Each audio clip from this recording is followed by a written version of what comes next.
एक बार एक साधु नदी के किनारे बैठकर ध्यान कर रहे थे। तभी एक युवक आया और उसे टोका। युवक ने कहा, गुरुजी, मैं आपका शिष्य बनना चाहता हूँ। क्यों? साधु ने पूछा। युवक ने एक पल के लिए सोचा और जवाब दिया, क्योंकि मैं ज्ञान प्राप्त करना चाहता हूँ। साधु ने एक पल के लिए उस आदमी को देखा तो वह बिना कुछ कहे उठ खड़ा हुआ और कमर तक नदी में उतर गया। उसने युवक को अपने पीछे चलने को कहा। युवक ने उसका पीछा किया और नदी में चला गया। अचानक साधु ने उस व्यक्ति की गर्दन पकड़ ली और उसका सिर पानी में डुबो दिया।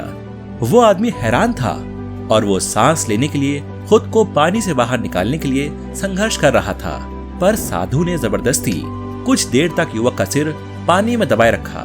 1 मिनट तक उसे वही पकड़े रहने के बाद साधु ने आखिरकार उसे पानी से बाहर खींच लिया। युवक बहुत जोर से खांसा और सांस लेने के लिए हांफने लगा। कुछ समय बाद जब वो आखिरकार शांत हो गया, साधु ने पूछा, मुझे बताओ, जब तुम पानी के नीचे थे तो तुम सबसे ज्यादा क्या चाहते थे? मुझे हवा चाहिए थी। उस आदमी ने जवाब दिया। बहुत अच्छा, साधु ने कहा। फिर उसने कहा, अब घर जाओ और फिर मेरे पास तब वापस आना जब तुम ज्ञान को ऐसे चाहोगे जैसे तुम पानी के नीचे हवा चाहते थे।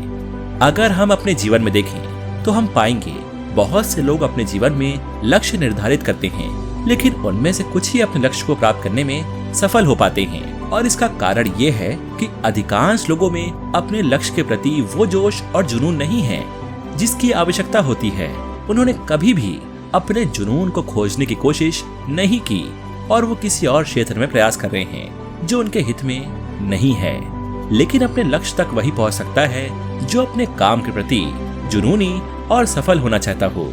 इसलिए अपने जीवन में कोई भी लक्ष्य निर्धारित करने से पहले बस आराम से बैठें और सोचें कि आप अपने जीवन में क्या करना चाहते हैं, आप किस लिए बने हैं, आप किस चीज के लिए जुनूनी हैं। बस अपना जुनून खोजने के लिए कुछ समय दें और एक बार जब आप इसे पा लेते हैं तो आप में अपने लक्ष्य को प्राप्त करने की प्रबल इच्छा होगी। और एक बार आपके अंदर अपने काम के प्रति जुनून और सफल होने की प्रबल इच्छा है तो आप अपने लक्ष्य के आधे रास्ते पर हैं और बाकी का आधा सफर आप अपने प्रयासों से तय कर लेंगे। क्योंकि जहाँ जुनून होगा वहाँ प्रयास अपने आप आएंगे और जहाँ लगन हो, प्रबल इच्छा हो, प्रयास हो, वहाँ सफलता अवश्य मिलती है।